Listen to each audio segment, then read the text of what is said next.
Hello student, इस lecture में हम area between axis and curve discuss करेंगे। तो एरिया क्या होता है? एरिया होता है कि कोई भी शेप कितनी जगह घेर रही है उसको हम एरिया कहते हैं। मैथ्स में हम कर्व के नीचे का एरिया इंटीग्रेशन से निकालते हैं, यानी कॉस फंक्शन का एरिया समझने से हमें वेव, साउंड और लाइट जैसे सिग्नल्स का साइज या पावर मेजर करने में मदद मिलती है। तो चलिए सबसे पहले हम एरिया फाइंड करते हैं एक्सिस एंड कर्व के बिटवीन। हम एरिया फाइंड करेंगे between x axis and curve.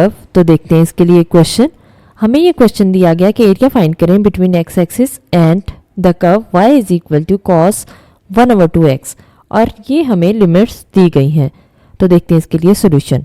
Solution में सबसे पहले हमने कर्व लिखी और साथ ही इसकी लिमिट्स भी लिख दी। अब एरिया फाइंड करने के लिए हम क्या यूज़ करते हैं? हम यूज़ करते हैं integral a to b y dx, और a to b means lower limit and upper limit. अब यहाँ पे हम इसकी वैल्यूज पुट कर देते हैं जो हमारे पास गिवन वैल्यूज हैं। तो y की वैल्यू हमें दी गई है cos 1/2x, और लिमिट्स हमें दी गई है -π to π। हमने लिमिट्स भी लगा दी।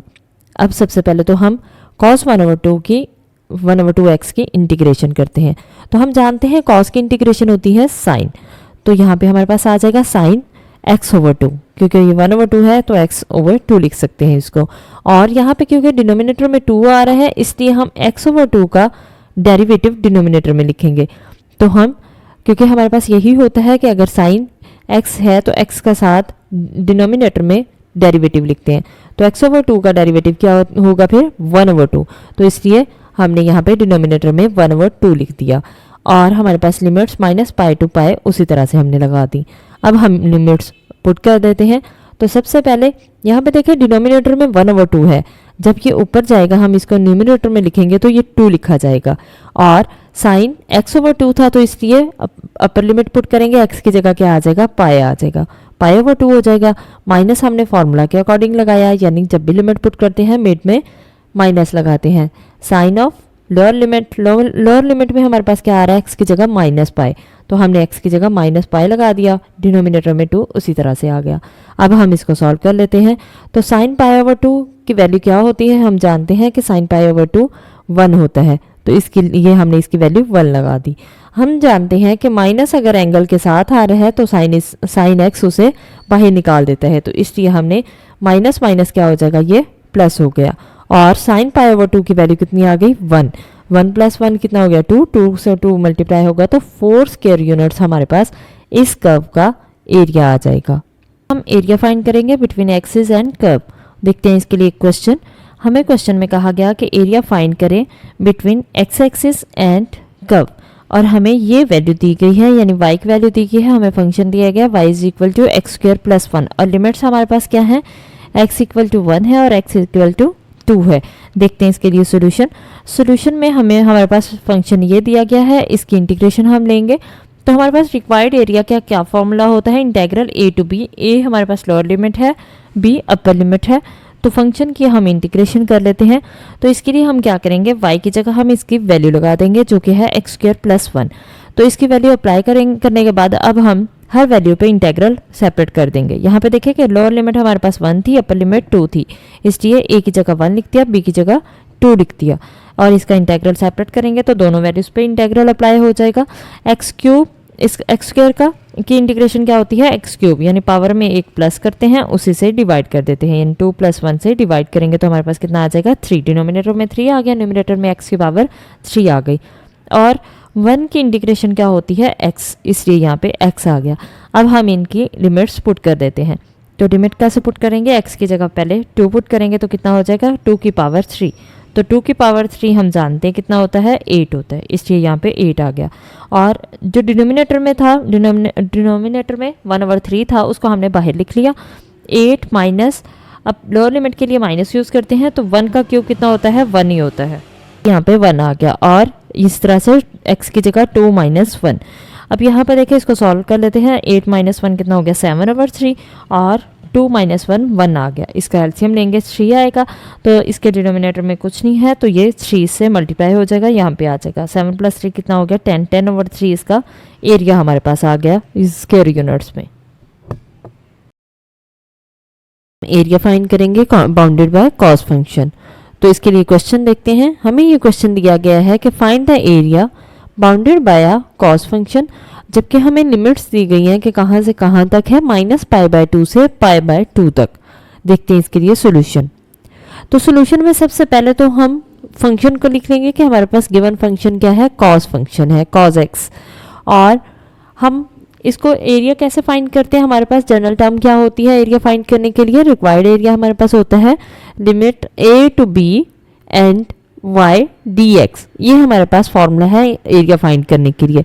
तो हम इसमें वैल्यूज पुट कर देते हैं। हमारे पास लोअर लिमिट आ रही है -π/2 और अपर लिमिट हमारे पास है π/2, और y की वैल्यू हमारे पास क्या है, cos x, तो हमने इसकी जगह cos x लिख दी वैल्यू, और dx उसी तरह से आ गया। अब हम इसकी इंटीग्रेशन पहले सॉल्व कर लेते हैं। तो cos की इंटीग्रेशन हम जानते हैं क्या होती है, sin x। तो sin x हमारे पास इसका सोल्यूशन आएगा, और π/2 से -π/2 इसकी इंटीग्रेशन सॉल्व हो गई, इसकी लिमिट्स वैसे ही आ गई। अब हम पहले अपर लिमिट पुट करेंगे, तो x की जगह क्या आ जाएगा, π/2। पहले हम अपर लिमिट्स यूज करते हैं, पुट करते हैं x की जगह, और माइनस हम फॉर्मूला के अकॉर्डिंग लगाते हैं। उसके बाद साइन ऑफ x है, तो x की जगह क्या आ गया, लोअर लिमिट हमारे पास क्या है, -π/2, तो हमने लोअर लिमिट पुट कर दी। हम जानते हैं कि साइन हमेशा नेगेटिव वैल्यू को बाहर निकाल देता है, यानी हमारे पास ये क्या हो जाएगा, माइनस माइनस प्लस हो जाएगा। और साइन π/2 क्या होता है, ये हमारे पास 1 होता है। हमें पता है साइन π/2 यानी साइन 90 की वैल्यू क्या होती है, 1 होती है। इसी तरह से ये माइनस माइनस प्लस हुआ और साइन 90 बचेगा, यानी π/2, साइन π/2 की वैल्यू 1 आ गई। 1 + 1 हमारे पास कितना आ गया, एरिया 2 स्क्वायर यूनिट्स इसका एरिया आ जाएगा हमारे पास। तो ये इसका सोल्यूशन आ गया। हम एरिया फाइंड करेंगे एक्स एक्सिस और लाइन को यूज करते हुए। देखते हैं इसके लिए क्वेश्चन। हमें क्वेश्चन दिया गया कि एरिया फाइंड करें, जबकि कर्व हमें ये दी गई है और एक्स एक्सिस दिया गया है और एक लाइन दी गई है जो कि हमारे पास x = 2 है। अब नोटिस करें कि यहाँ पे हमारे पास लिमिट्स नहीं दी गई। अगर लिमिट्स नहीं दी गई तो इसका मतलब है कुछ कंडीशंस दी गई हैं जिनको हम फॉलो करते हुए इसका एरिया फाइंड करेंगे। देखते हैं इसके लिए सॉल्यूशन में हम यहाँ पे देखें कि यहाँ पे एक्स एक्सिस दिया गया है, यानी हमारी जो कर्व बन रही है वो एक्स एक्सिस है। एक्स एक्सिस पे तो एक्स एक्सिस को यूज़ करते हुए अगर हम लिमिट्स फाइंड करेंगे तो हम क्या पुट करेंगे, हम y = 0 पुट करेंगे। एक्स एक्सिस का मतलब है कि एक्स एक्सिस पे ये हमारे पास एक्स एक्सिस होता है और यहाँ पे y क्या होता है, y 0 होता है। एक्स एक्सिस पे y 0 होता है, इसलिए हम इसको पुट करेंगे y = 0। तो हम इस कर्व में y की जगह 0 पुट कर देंगे, तो हमारे पास क्या मिलेगा, x³ + 1 = 0। और x³ + 1 या 1 को हम लिख सकते हैं 1 का क्यूब। फॉर्मूला इसको अप्लाई कर देंगे। a³ + b³ का क्या फॉर्मूला होता है, a + b यानी x + 1 × a² + ab + 1 ये प्लस b², तो 1 का स्क्वायर वही 1 आ जाएगा। ये हमने किसको एक्सपेंड किया, इस फॉर्मूला को a³ + b³ की हेल्प से। अब हमारे पास इनका प्रोडक्ट = 0 आ रहा है, इसका मतलब x + 1 या तो 0 के इक्वल है या फिर सेकेंड टर्म = 0 है। तो यहाँ पे हमारे पास ये x की वैल्यू क्या मिल जाएगी, -1। अब ये x की वैल्यू हम -1 यूज़ करेंगे लिमिट्स के लिए, और ये वाली वैल्यू पूरी हम निगलेक्ट कर देंगे, क्योंकि ये हमारे पास इसके अगर रूट्स फाइंड करेंगे तो हमारे पास इसके रूट्स आयोटा फॉर्म में आएंगे, यानी इमेजिनरी आएंगे, तो इसलिए हम इसको निगलेक्ट कर देंगे। अब x की एक वैल्यू हमें ये दी गई है जो कि क्वेश्चन में है, और एक वैल्यू हमारे पास ये है, ये नेगेटिव है, तो इसलिए हम इसको लोअर लिमिट कंसीडर करेंगे और x = 2 को अपर लिमिट कंसीडर करेंगे। तो देखते हैं इसका रिक्वायर्ड हम एरिया लिख लेंगे, वही सेम फॉर्मूला अप्लाई करेंगे। हम फॉर्मूला में सारी वैल्यूज पुट कर देंगे। हमारे पास ये y की वैल्यू दी गई थी x³ + 1, हमने लोअर लिमिट लिखी और अपर लिमिट लिखी। अब हम x³ + 1 की इंटीग्रेशन सबसे पहले करेंगे। तो x³ की इंटीग्रेशन के लिए हम इसकी अलग से इंटीग्रेशन अप्लाई कर देंगे दोनों फंक्शंस की। तो यहाँ पे देखें कि x³ की इंटीग्रेशन क्या होती है, हम पावर में एक प्लस करते हैं, उसी से डिवाइड कर देते हैं। तो 3 है, 3 में 1 प्लस करेंगे और उसी से डिवाइड करेंगे। 4 आएगा, 4 को हमने डिवाइड कर दिया x⁴ और डिनोमिनेटर में भी 4 लगा दिया।